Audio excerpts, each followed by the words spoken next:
Kekuatan Harvey York untuk bangkit.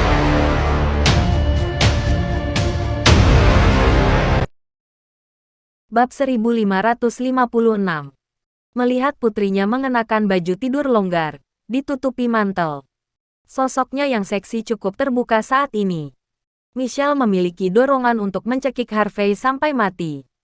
Sementara itu, Yvonne Xavier buru-buru melangkah maju. Dia memaksakan senyum dan berkata, "Ibu, dia adalah rekan kerjaku. Dia datang untuk melakukan serah terima denganku." Rekan kerja. Serah terima pekerjaan. Wajah Michelle dingin. Seorang rekan pria datang untuk melakukan serah terima pekerjaan denganmu di tengah malam. Dan itu tidak bisa dilakukan di siang hari. Jadi kau harus melakukannya di sini. Apa kau kira aku akan mempercayainya? Katakan padaku dengan jujur. Apa pria ini memiliki hubungan rahasia denganmu? Siapa dia? Michelle berbicara dengan suara dingin, dengan aura superioritas. Dia menatap Harvey pada saat yang sama. Jika matanya bisa membunuh orang, bajingan yang telah menodai kepolosan putrinya ini sudah mati ribuan kali pada saat ini. Yvonne benar-benar tidak bisa berkata-kata.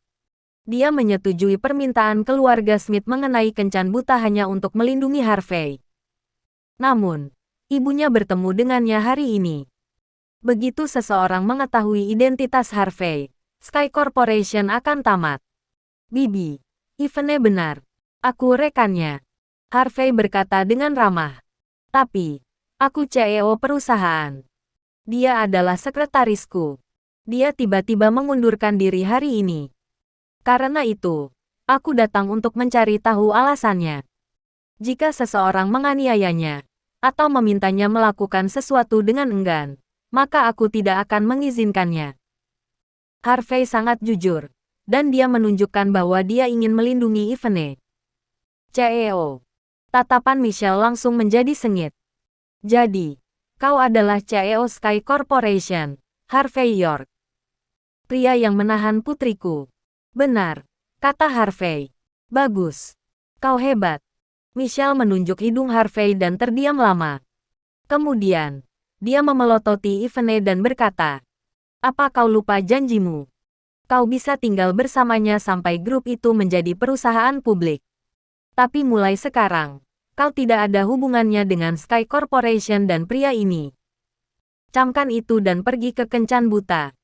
Mulai sekarang, kau akan memutuskan semua hubungan dengan pria ini."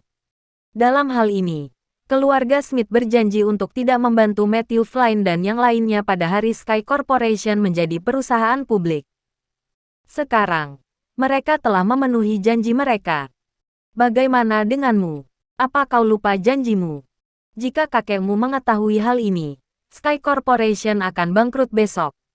Jika keluarga Thompson dari Walsing mengetahuinya, bagaimana kau ingin aku menjelaskannya kepada mereka? Pada saat ini, ekspresi Michelle penuh kebencian. Yvonne, kau harus memberiku penjelasan. Tidak ada penjelasan. Aku memiliki hati nurani yang bersih. Aku sudah mengundurkan diri, dan aku berencana untuk kembali ke Mordu besok. Yvonne mengerutkan alisnya. Tapi ada satu hal yang perlu kau ketahui. Aku berjanji untuk pergi kencan buta. Tetapi aku tidak berjanji bahwa aku akan menikah dengan keluarga Thompson. Yang disebut kencan buta hanyalah dua orang muda yang bertemu satu sama lain. Keputusan akhir masih ada di tanganku. CEO datang ke sini untuk mencari aku malam ini. Terlepas dari apa dia di sini, kau tidak memiliki hak untuk mengendalikan aku, Ibu. Lebih-lebih lagi. Diam, diam. Michelle menggigil karena marah. Menunjuk ke arah Yvonne, dan berkata, "Aku ibumu. Ayahmu meninggal lebih dulu. Kau telah banyak menderita dalam keluarga Xavier di Walsing. Akulah yang membawamu ke keluarga Smith dan membesarkanmu. Kakekmu juga memberimu lingkungan terbaik dan bahkan memberimu banyak kesempatan pengalaman untuk membiarkanmu menikah dengan keluarga kaya. Sekarang keluarga Smith dalam masalah. Kakekmu dalam bahaya. Hanya keluarga Thompson yang bisa menyelesaikan masalah ini. Jadi, bukankah wajar bagimu untuk mengorbankan dirimu untuk ini?" Bab 1557. Meskipun nama keluargamu adalah Xavier, kau juga bagian dari keluarga Smith. Seluruh keluarga Smith akan bangkit dan jatuh bersama. Karena kau telah tumbuh di keluarga Smith, makan dan menggunakan barang-barang di sana, maka kau harus menanggung kewajiban. Ketika keluarga Smith baik-baik saja, aku tidak peduli apa yang ingin kau lakukan. Tapi sekarang keluarga Smith menghadapi krisis. Kau harus kembali bersamaku untuk menyelesaikan masalah. Jadi, selama kakekmu dan aku setuju, kau harus melakukannya terlepas dari apa kau bersedia menikah dengan Hector Thompson atau tidak. Apalagi, pernikahan dengan keluarga Smith sudah disetujui oleh keluarga Xavier di Walsing. Dengan dua keluarga teratas menganggukkan kepala, kau harus melakukannya tanpa syarat. Makanya, kau bisa membicarakannya sekarang. Setelah kembali ke Mordu, aku tidak ingin mendengar kata-kata yang sama lagi. Kalau tidak, kau tahu konsekuensinya. Michelle sangat tegas saat ini, dengan perasaan yang tidak perlu dipertanyakan lagi dalam suaranya. Harvey York menyadari bahwa Yvonne Xavier, yang selalu begitu kuat dan percaya diri, memiliki ekspresi bingung dan tak berdaya di wajahnya saat ini. Setelah beberapa saat, dia dengan cepat menoleh. Beberapa air mata jatuh, tetapi dia dengan cepat menyekanya. Harvey tanpa alasan yang jelas merasakan sakit hati saat ini. Dia tahu persis betapa pekerja kerasnya Yvonne. Dia ingin menjalani hidupnya sendiri dan mengejar kebahagiaannya. Karena itu, dia selalu memiliki pikirannya. Dia meninggalkan Walsing dan Mordu karena alasan ini. Namun, dia masih tidak bisa lepas dari nasibnya pada akhirnya. Berasal dari keluarga besar, dia ditakdirkan untuk mengabdi pada keluarga. Michelle benar mengatakan bahwa dia harus menanggung kewajiban keluarga setelah menikmati kekuatan keluarga besar. Michelle berkata dingin sambil melihat pemandangan ini. Jangan menangis. Kau seharusnya sudah tahu sejak kau masih kecil. Bagi kami, air mata tidak ada artinya. Hari ini, aku datang ke Bakwood untuk membawamu kembali dan juga memberitahumu bahwa kencan buta hanyalah formalitas. Hector sudah melihat fotomu, dan dia terpukau. Lebih dari itu. Jadi, kau harus menikah pada akhir tahun ini. Kembalilah ke Mordu bersamaku segera, sekarang juga. Yvonne terkejut sesaat. Dia tidak menyangka ibunya sendiri mengatakan hal seperti itu. Dia membenci dirinya sendiri karena menjadi seorang pengecut. Dia selalu merasa bahwa itu sudah cukup selama dia bisa tinggal bersama orang itu. Namun, sudah terlambat untuk menyesal sekarang. Tidak ada yang layak dipertahankan di tempat seperti Bakwood. Bagaimana mungkin pria di Bakwood dibandingkan dengan pria di Walsing dan Mordu? Wajah Michelle penuh dengan penghinaan dan jijik terhadap Harvey. Bahkan jika itu adalah CEO dari perusahaan publik, terus memangnya kenapa? Lagi pula, perusahaan ini hanya bisa menjadi perusahaan publik karena kebaikan keluarga Smith. Jika tidak, dia akan menjadi pria dengan hutang ratusan miliar. Orang seperti ini tidak layak dipertahankan. Hanya Hector Thompson, salah satu dari 4 tuan muda Walsing, yang layak mendapatkan cintamu. Yvonne merasa tak berdaya. Ibunya mengancamnya. Jika dia tidak ingin pergi, tidak akan terlalu sulit bagi keluarga Smith dari Mordu untuk menjatuhkan kelompok yang baru saja perusahaan publik mengingat kekuatan keluarga Smith. Semua yang dia lakukan sebelumnya adalah untuk menghindari Harvey terlibat dalam pusaran 3 keluarga papan atas. Ini karena begitu Harvey terlibat, bahkan Harvey mungkin akan hancur berkeping-keping. Bibi, kau ingin membawa Yvonne pergi. Apa kau izin kepadaku tentang hal itu? Sementara itu, Harvey melangkah maju dan berdiri di depan Yvonne. Dia berkata sambil berpikir, Yvonne bukan hanya sekretarisku, tetapi dia juga orang kepercayaanku. Tidak ada yang bisa memaksanya melakukan hal-hal yang tidak dia inginkan. Bab 1558. Michelle nampak menahan emosi di matanya, dan wajahnya berubah marah. Dia sengaja mengabaikan keberadaan Harvey York. Dia hanya ingin menyelesaikan masalah dengan cepat dan membawa Yvonne Xavier segera pergi. Namun, dia tidak pernah berpikir bahwa Harvey akan maju membelanya. Meskipun Harvey adalah CEO Sky Corporation, juga dikenal sebagai Pangeran York dari Southlight. Meskipun demikian, dia tetap menjadi lelucon di mata Michelle. Bagaimana bisa tanah barbar seperti Southlight dibandingkan dengan Mordu? 6 Pangeran Mordu adalah pangeran sejati. Pangeran York dari Southlight bukanlah apa-apa. Tanpa diduga, pangeran yang tidak berguna ini masih berani melompat keluar dan menentangnya. Ini membuatnya merasa bahwa otoritasnya sedang ditantang. Pada saat ini, Michelle segera mengeluarkan ik, menulis serangkaian angka, dan melemparkannya ke arah Harvey. Dia berkata dengan dingin, "Aku tidak peduli apa kau adalah CEO Yvonne atau koleganya, atau suaminya. Pokoknya, kau tidak pantas menjalin hubungan dengannya. Kau bahkan tidak punya hak untuk berteman dengannya. Ini 100 juta. Ambil dan segera keluar. Jangan muncul di dekat Yvonne mulai sekarang." Michelle memancarkan aura yang tak terkalahkan ketika dia menyatakan ultimatum ini. Menggunakan uang untuk memancing orang pergi adalah hal terbaik yang dilakukan keluarga Smith. Harvey berjongkok, mengambil uang itu, dan melihatnya dengan cermat di bawah tatapan mengejek Michelle. Michelle menyaksikan adegan ini dengan seringai kemenangan. CEO dari perusahaan publik, terus kenapa? Bukankah keluarga Smith berhasil menyelesaikannya menggunakan uang? Setelah melihat nomor di uang itu, Harvey mengangkat kepalanya dan berkata dengan acuh tak acuh, "Bibi, ingin aku meninggalkan Yvonne hanya dengan jumlah yang sangat sedikit ini." Sepertinya itu tidak cukup. Tidak cukup. Michelle tertegun sejenak. Ekspresi wajahnya menjadi lebih mengejek. "Kau pikir kau siapa? Tawar-menawar denganku. Aku memberimu 100 juta demi putriku. Lebih baik kau keluar dengan uang itu sekarang.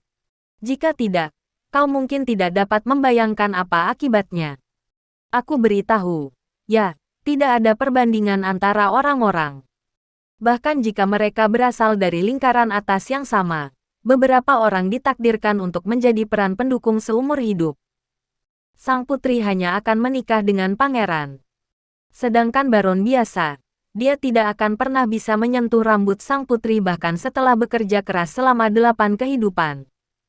Kodok tidak akan pernah bisa mendapatkan seekor angsa. Yang terpenting, Yvonne sudah bertunangan. Dia akan segera menikah dengan Hector Thompson dan masuk salah satu dari 10 keluarga teratas, keluarga Thompson. Jika kau ingin mengacaukan pernikahan ini atau membuat masalah, aku tidak akan membiarkanmu lolos. Bisakah kau mengusik keluarga Thompson? Gunakan otakmu untuk memikirkannya. Jangan membawa dirimu, keluargamu, dan kelompok ke jalan buntu. Ambil uang itu dan sedikit kebaikan yang tersisa. Menjauh dari sisi putriku. Langsung. Saat ini. Rupanya, Michelle pasti tidak akan membiarkan siapapun mengacaukan pernikahan putrinya. Bahkan jika itu adalah CEO dari sebuah perusahaan yang baru saja menjadi perusahaan publik, terus kenapa? Bagi keluarga Smith, dia bukan apa-apa. Pengawal Michelle juga menatap Harvey dengan dingin. Dia gelisah melihat pria yang berani bertengkar dengan tuannya ini. "Kau pikir uang adalah segalanya, bukan?" Harvey berkata sambil mengipasi uang. "Ya, uang adalah segalanya. Jika aku menyuruhmu pergi, kau harus pergi. Jika aku menyuruhmu meninggalkan putriku, kau harus pergi. Ini adalah kekuatan uang." Michelle menunjuk Harvey saat dia berkata dengan suara dingin. Harvey sedikit tersenyum. Dia juga mengeluarkan uang, menulis serangkaian angka di atasnya, dan kemudian mengoleskannya di wajah Michelle. "Ini 10 miliar. Ambil dan pergi dari sini. Jangan muncul di sekitar Yvonne mulai sekarang." Bab 1559. Kau. Michelle gemetar karena marah.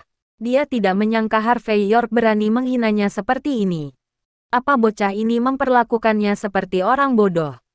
10 miliar. Sial. Hancurkan dia. Pada saat ini, wajah Michelle dingin. dan dia tidak lagi ingin mengatakan apa-apa. Nak, Nyonya berbicara dengan sangat baik kepadamu, tetapi kau tidak menghargainya. Kalau begitu jangan salahkan aku untuk apapun yang terjadi selanjutnya. Pada saat ini, seorang lelaki tua berjas, yang telah berdiri di belakang Michelle, melangkah maju dan menyipitkan mata ke arah Harvey. Aku akan mengakhirimu sekarang. Jangan pernah mengusik orang lain di kehidupan berikutnya. Pria tua itu mendorong telapak tangannya ke arah Harvey sesaat setelah dia selesai berbicara. BRUK. Serangan telapak tangannya mengeluarkan suara sekuat guntur dan badai. Yvonne Xavier tanpa sadar berseru, "Handel, tidak." Michelle dengan cepat meraih putrinya dan hendak menyaksikan Harvey mati di tempat dengan dingin. Plak. Harvey tampak acuh tak acuh. Dia kemudian melangkah maju dan mengayunkan tamparan ke depan. Tamparan itu cepat dan ganas. Mendarat lebih dulu, meskipun dia bergerak terakhir. Plak. Handel, yang tengah memberikan pukulan, mengernyitkan wajahnya saat melihat telapak tangan Harvey masuk. Dia tidak sempat menghindari gerakan itu. Kemudian, tamparan Harvey langsung mendarat di wajahnya. BHUK. Dengan suara keras, Handel dihempaskan terbang keluar dan menabrak dinding koridor, membersihkan semua sarang laba-laba di dinding. Pada saat yang sama, ada sidik jari merah tercetak di wajahnya. Dia memegangi wajahnya yang merah dan bengkak dengan tangan kanannya. Hati Handel dipenuhi ketakutan. Bagaimana ini bisa terjadi? Meskipun dia hanya menggunakan sekitar 50% dari kekuatannya untuk melawan Harvey. Dikatakan bahwa suatu kali, seorang master karate dari negara pulau datang untuk menantang Handel, tetapi dia dipukuli oleh Handel hanya dengan satu tangan. Namun, dia sekarang menderita kerugian di bawah tangan anak nakal. Michelle juga terkejut. Dia terkejut bahwa Handel dihempaskan terbang hanya dengan tamparan. Namun, kulitnya memburuk pada saat ini. Dia menatap Harvey dan berkata, "Hebat. Tidak heran kau begitu sombong. Tampaknya kau memang memiliki beberapa kemampuan. Tapi siapa yang memberimu hak untuk melawan? Dari mana keberanianmu berasal?" Yvonne buru-buru melangkah maju dan menyela. "Tebu, Harvey tidak bermaksud begitu. Dia hanya ingin melindungiku." "Melindungimu?" Michelle tampak meremehkan. "Apa kau pikir dia benar-benar bisa melindungimu hanya dengan keterampilan kecil itu akhir-akhir serangan tadi?" Namun, kecepatan dan kekuatannya memang bukan sesuatu yang bisa dilawan oleh anak nakal. Meskipun demikian, hasilnya membuat semua orang terdiam. Lawan baru saja menghempaskannya terbang dengan tamparan. Dia hanya bisa mengatakan bahwa bocah ini adalah saingan yang sangat kuat. Pada saat ini, mata Handel, yang menatap Harvey, tidak lagi meremehkan tetapi lebih serius. Pria dan wanita dengan pakaian Cina semuanya terkejut saat melihat adegan ini. Mereka tidak pernah menyangka Harvey bisa membuat Handel tersungkur hanya dengan satu tamparan. Penting untuk dipahami bahwa keluarga Smith memuja Handel. Dia benar-benar orang yang kejam dengan kekuatan luar biasa dan membunuh banyak orang hanya dengan menggunakan tangannya. Namun, pada saat ini, keterampilan itu tidak cukup untuk menunjukkan kekuatan pria dengan latar belakang, kekuasaan, kekayaan, status semuanya juga sangat penting. Michelle angkat suara. "Siapa saja yang bisa bertarung, bisa melindungimu. Tidak peduli seberapa kuat seorang preman, dia hanyalah seorang preman. Apalagi, dia hanya berhasil karena dia menyelinap dalam serangan ketika Handel tidak memperhatikan. Dan sekarang kau pikir dia tak terkalahkan di dunia ini? Konyol. Jika Handel bertarung dengan serius, bahkan jika ada 100 Harvey, itu tetap tidak berguna." Ternyata, Michelle sangat mengenal karakter Handel. Handel sangat kuat. Jadi, dia pasti lengah ketika menghadapi bukan siapa-siapa ini. Wajar jika dia digagalkan. Membunuh Harvey semudah meminum air selama Handel menanganinya dengan lebih serius. Bab 1560. Handel menggelengkan kepalanya ketika dia mendengar kata-kata itu. Dia juga merasa bahwa dia benar-benar ceroboh barusan. Dia berpikir bahwa saingannya hanyalah seorang junior, jadi dia hanya menggunakan 50% dari kekuatannya. Sekarang Michelle telah memberinya perintah langsung, maka dia harus mengerahkan semua kekuatannya. Handel menghela napas sedikit pada saat ini. Bocah ini cukup tampan. Namun, dia mungkin hancur berkeping-keping setelah beberapa saat. Handel menghela nafas dan berkata, "Brengsek, kau membuatku marah. Tapi aku akan mencoba yang terbaik untuk meninggalkanmu utuh demi Nona Xavier." Seluruh tubuhnya memancarkan energi dan tulangnya membuat suara berderak seperti kacang goreng saat dia berbicara. BHUKK. Harvey tidak mengatakan omong kosong. Sebaliknya, dia memberikan tamparan lagi dengan punggung tangannya. Mata Handel sedikit tenggelam. Ekspresinya serius dan dia ingin menghindari tamparan Harvey. Kecepatannya cepat, tetapi Harvey jelas lebih cepat darinya. Di dunia seni bela diri, tidak ada yang tidak bisa dihancurkan, hanya kecepatan yang menang selamanya. Tamparan Harvey sangat cepat hingga tak terlihat. BHUK. Sosok Handel berputar beberapa kali di udara dan menabrak dinding koridor lagi. Kali ini, bekas telapak tangan juga muncul di pipi kirinya. Dia menutupi kedua sisi wajahnya dan gemetar ketakutan. Bagaimana ini bisa terjadi? Dia adalah seorang master, tapi kenapa dia tiba-tiba menjadi begitu tidak berdaya? Michelle tampak tidak sabar dan berkata, "Handel, kau tidak perlu menahan diri untuk eventnya. Lakukan saja. Gunakan kekuatanmu yang sebenarnya. Beri dia pelajaran. Biarkan dia tahu bahwa ada beberapa orang yang tidak bisa dia sakiti dalam hidupnya. Ada beberapa komunitas yang tidak pantas dia injak sepanjang hidupnya." Handel frustrasi. Dia sudah menggunakan kekuatan sejatinya. Dia telah menggunakan setidaknya 80% dari kekuatannya sekarang. Harvey memandang Handel dengan acuh tak acuh dan berkata, "Apa kau yakin sekarang?" Wajah Handel berubah mengerikan. Pada saat berikutnya, sosoknya bergerak maju dari kegelapan. Dia menyatukan tangannya. Tangan bangau. 90% dari kekuatannya. Plak. Harvey memberikan tamparan lagi. Sosok Handel mental lagi dan menabrak dinding di belakang. Ubin di dinding jatuh pada saat ini, membuat wajah Handel tertutup debu. Handel yang sangat kuat merasakan sesuatu di dadanya pada saat itu dan menyemburkan seteguk darah. Michelle gemetar cemas. Dia tidak bisa menahan diri untuk mengatakan, "Apa yang kau lakukan? Apa yang sedang kau lakukan? Tunjukkan pada mereka kekuatan sejatimu sekarang. Ajari bocah arogan ini pelajaran." Harvey memandang Handel dengan acuh tak acuh dan berkata, "Jika kau tidak puas, kau dipersilakan untuk datang kepadaku lagi." Wajah Handel dingin dan dia menantang. Sosoknya bergegas keluar lagi di saat berikutnya. 120% dari kekuatannya. Semua kekuatannya meledak pada saat ini. Pengguncang bumi. Plak. Harvey menanggapi semua serangan dengan gerakan yang sama, dengan memberikan tamparan. Plak. Handel dihempaskan lagi. Kali ini, dia menyentuh lantai dan tetesan darah keluar dari sudut mulutnya. Kuat. Terlalu kuat. Tidak hanya bocah di depannya ini cepat, tetapi dia juga sangat pandai mengendalikan kekuatannya. Handel ketakutan saat ini. Namun, wajah Michelle sangat jelek seolah-olah dia sudah makan kotoran dan berkata, "Handel, cepatlah keluar. Berhentilah melakukan pemanasan." Harvey berkata dengan acuh tak acuh, "Apa kau datang padaku sekali lagi?" Handel berjuang untuk menenangkan diri dan akhirnya bangkit. Tepat ketika Harvey hendak memberikan tamparan lagi dengan tangan kanannya. "Berhenti, berhenti, berhenti." Handel dengan cepat mundur. Kelopak matanya terus berkedut liar dan dia terus menggelengkan kepalanya. "Bocah, pertarungan sudah berakhir. Pertarungan berakhir. Aku menyerah." Sungguh. Rupanya, dia tahu betul bahwa jika dia terus bertarung, dia akan ditampar sampai mati oleh Harvey.